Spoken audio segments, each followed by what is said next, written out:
This is the day of tryouts for our annual swimming meet at the Lawndale Community Club. And it's a special day for one of the boys because he's proving something that happens all the time. He's proving that you can overcome a handicap so completely that you climb right to the top. Oh, Bill hasn't won yet, but he has qualified to swim in the finals. So it is a special day for him. It's rather a special day for me, too. You see, I've been coaching Bill, and I feel I had a part in making him one of our best swimmers. But I said something about a handicap, didn't I? Well, there was a time when Bill was severely handicapped as far as swimming goes. He used to visit the pool once in a while, but it was the same story every time.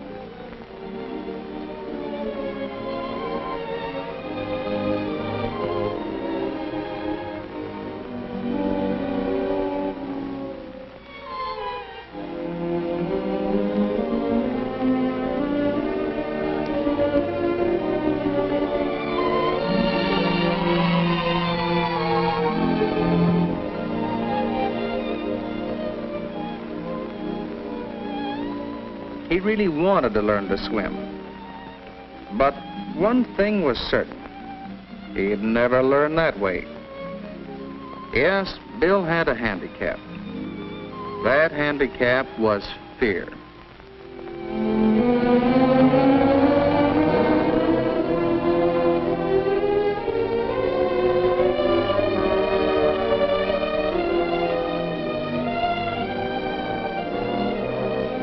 At first, Bill's friends used to ask him to join in the fun. Hey, Bill, come on in. But no, it was no use. They forgot Bill was there. But Bill couldn't forget himself. He kept thinking and worrying. Think I'm a coward, do they? Well, maybe I am. If only I weren't so afraid. I could learn to swim. I could have fun like that. Get it! No!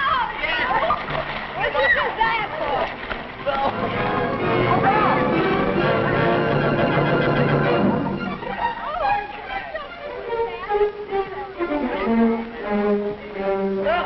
Jim, Ed, help her!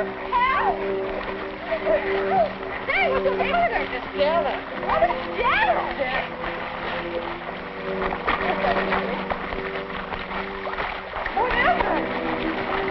Fell. Janet, are you all right? Are you all right? What's the matter, Jim? Listen, it's falling out the window. I'm sure you're okay. Sure. I'm a coward. Afraid of the water. Afraid to jump in and help somebody. Well, they're not cowards. Ed or Jim. Or Janet either.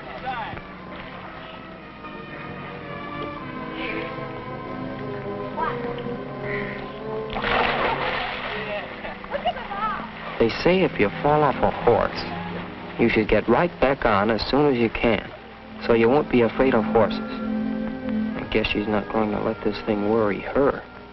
Well, I'll never get over being afraid in the water, no matter how often I get in the pool. What's the use?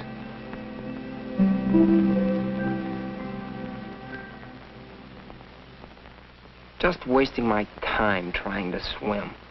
I'll never learn. I'll never get over being afraid. Huh.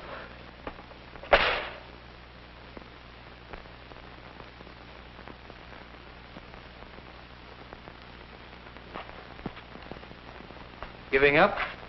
Yeah, giving up, that's right. You're Bill Brent, aren't you? My name's Barker. I'm the swimming instructor around here. I've noticed you out there. You really want to swim, don't you? Oh, it's no use, Mr. Barker. I'm afraid. I'm a coward. You're the first coward I've ever known that had courage enough to admit it. Huh? Look, I'll agree you're afraid of the water. But does that make you a coward? Most people are afraid of something. Most folks are afraid of wild animals. A lot of people are afraid of speeding cars. I am. I always get out of the way when I see one coming toward me. I guess that makes me a coward, too. That's different. That makes sense. But being afraid of water, it's silly. It's easy to say a fear is silly, but that doesn't necessarily help. You know, you're letting yourself get in the habit of being afraid. In the habit? Yes. Hey, maybe you know my kid's sister. She used to be afraid of dogs. She's getting over it now, but once it was quite serious. We don't really know how that fear started, but it might well have happened this way. When my sister was very small, the people next door had a large dog. He was a rough, noisy dog, too. Kept fenced in the yard all the time. Perhaps sometime in her play, Sis came up quite close to the fence. When the dog came running toward her, she was naturally startled. And, well, if that happened several times, you can see how she might have gotten the habit of being afraid of dogs. And that habit stayed with her long after she forgot all about the first dog that frightened her. You said she was getting over it now. How did she do that? How did she? Well, she knew it was an unreasonable fear, and she wanted to overcome it. So she and I worked together. We figured she should know dogs. We felt she should make friends with dogs. It wasn't easy for her. We took it very slow. My knowing that a dog wouldn't hurt her wasn't enough. She had to know. She had to have experience in handling dogs, caring for them. There was a cute little puppy. How could she be afraid of him? How could she help loving the little fella? Who wouldn't come closer to a big dog for a chance to play with a puppy a little longer? Who could remain afraid of the pup's mother very long? Certainly not my sister. It takes experience, knowledge, determination, and insight to overcome fears that are not rational. But it can be done. Maybe some people can do it, but I'm too much of a coward. If you keep calling yourself a coward, you're apt to start acting like one.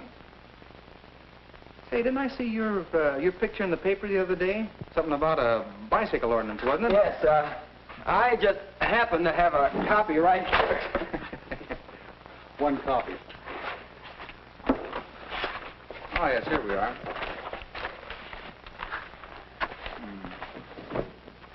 You deserve to be proud of yourself. Student defends bicycle ordinance. The paper doesn't give many details. Tell me about this. Well, you know about the new ordinance to keep bicycles off the sidewalks. Mm-hmm. It's really an important safety measure. But a lot of the kids didn't like it, and they held this protest meeting. Some of us thought it was a good ordinance, and I went to the meeting and said so. It seems to me, in the interest of safety, we ought to accept this rule. The least we can do is give it a fair trial. Ah, pipe down. Do you have a bicycle? Yes, I have a bike. But when I'm walking on a sidewalk, I like to feel safe. So I'm willing to ride my bike in the street. Then it works careful how we ride. I don't think there's a difference in me. Good going, Bill. You told him. Do you agree with me? Sure. Oh, get up and say so. No. Go ahead. No. Come on.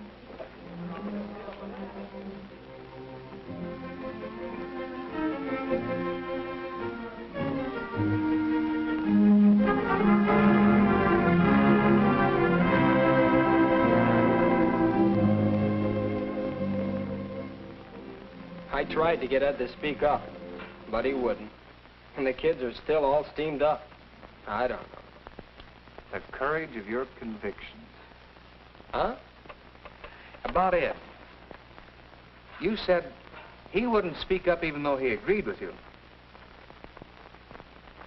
Would you say he was afraid? Afraid? Well, I guess. But that can't be. Ed helped Janet today when she stumbled into the water. He's no coward. The other day you stood up for what you thought right against opposition, so you're no coward. You showed what we call moral courage. Well, maybe. Maybe I'm just a part-time coward in the water. That's where I'd like to help. You want to learn how to swim. Well, Come on, then. Let's get started. That day, Bill started overcoming his fear. He was in the habit of being afraid. So the important thing was to get him in the habit of not being afraid.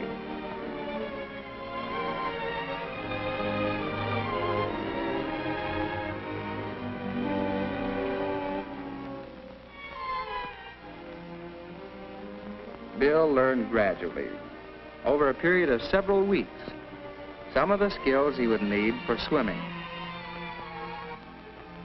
As he became more skillful in the water, he also became more confident. He was ready to try actions that would have frightened him before, because now he knew he could always right himself in the water, and so needn't fear drowning.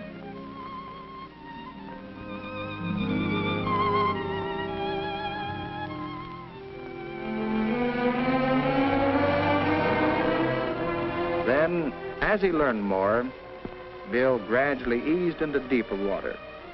If he could swim across the shallow end of the pool, he could swim across the deep end.